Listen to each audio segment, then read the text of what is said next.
Professor Wong, Dong, Eddie, Victor, ladies and gentlemen. It's a huge pleasure for me to be here to enjoy this evening together with you. I would like to first of all congratulate the winners and award recipients. Well done indeed. But I would also like to pay my compliment to all those who have taken part in this very meaningful event. You might wonder, because our Chief Executive, Mr. John Lee, after all, he said, we should be result-oriented, 以結果為目標. But he never says the process is not important.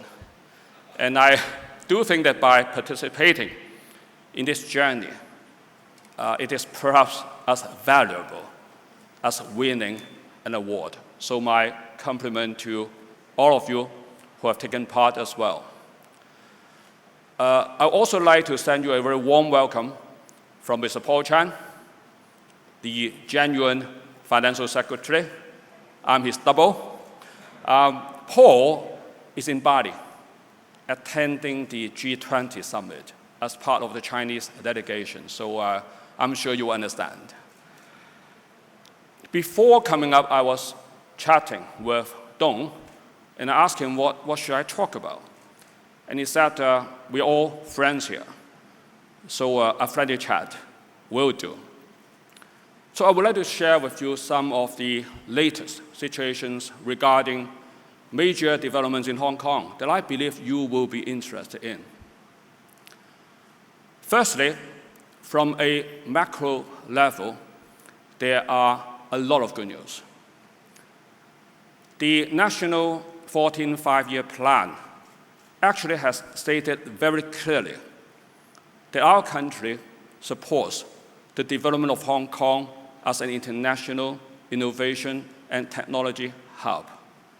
Now, if you're familiar with how things work in China, you know the weight and significance of this statement. It means that policies and measures that dovetail with this very positive direction for Hong Kong will come at all levels, at the national level, at the provincial level, and at the city level. So this bodes very well for our future as a leading and world-class innovation and technology center.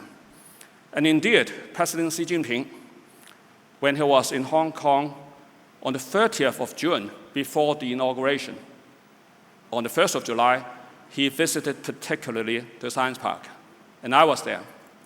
And he listened to briefings about Hong Kong as an I&T hub, the future development of the Northern Metropolis, and he discussed and shared thoughts with our scientists, scholars, researchers, and students alike. Responses in the afternoon actually were so overwhelming that I was at one stage afraid that people would not allow him to leave. They keep talking to each other. And of course, President Xi is, as always, so positive and supportive. So ladies and gentlemen, if you're thinking about a future in I&T in Hong Kong, you've made the right decision. My second point pertains to what Dong is doing, and Eddie is doing, and Victor is doing. We are working on an I&T development blueprint, and it will be announced, Dong, am I right to say, soon? By the end of this year, before the end of this year, it will be announced. And again, it is a very important document for the future of Hong Kong. It will set out the future major policy directions, and also it set out how we are going to get there with all the supporting measures, et cetera, et cetera. And we are talking about not just 5 to 10 months, but about the coming 5 to 10 years. So when that comes out, please do pay attention to it and give us your valuable opinions. Third, on a more pragmatic level, we are putting our money where our mouth is. In terms of land allocation, we are doing a lot to support the development of INT in Hong Kong. You probably have heard about the loop, 河套啊. If I talk about the HSITP, how many of you here will know what I'm talking about? Do not worry. The Hong Kong Shenzhen Innovation and Technology Park, HSITP. Now, it started as an idea that includes 87 hectares of land at the loop. And then we think that's not enough. We thought we should be able to do more. So in the vicinity of the loop, somehow we've identified another 150 hectares or so of land to support our future INT development. So together, we have about 240 hectares of land. And in terms of GFA, in terms of gross floor area, is the equivalent of the GFA 16.5 Science Park at Pak Sat Kok. So it's huge. It's a huge commitment. And we believe, working in partnership with the Shenzhen INT zone, right to the north of Shenzhen River, and there they have about 300 hectares of land. 強強聯手啊. Two partners with great strengths working hand in hand.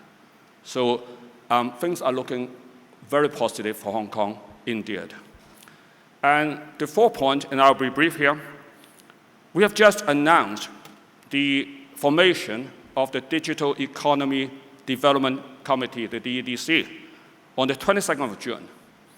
And they've already held its first meeting, and they've actually formed 4 subgroups, focusing on cross-boundary data collaboration, digital transformation, data infrastructure, and talent development. And they will work very hard from now on, and they'll report back to the main committee, I've been told, about the middle of next year. And then I think, together with the blueprint, we'll see a lot more new, pragmatic, effective measures supporting our future development. Last but not least, education. I'll just be very brief on this one. STEAM education. I used to remember STEM, but I've been reminded it's now called STEAM, S-T-E-A-M. Will be much enhanced. Enriched coding will be added into the curriculum of our upper primary levels. And artificial intelligence and other IT-related uses will be introduced in the curriculum for our junior secondary schools.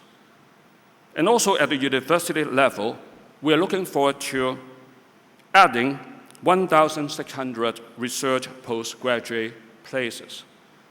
So looking to the future, we look forward to a much enhanced and enlarged talent pool in Hong Kong to support our future development. In closing, may I thank the organizers once more time for the excellent work. I would like to congratulate the winners and award recipients again, whilst also complimenting the wonderful efforts of all participants. For all of us here, I wish you good health, prosperous business, and a most fulfilling life. Thank you very much.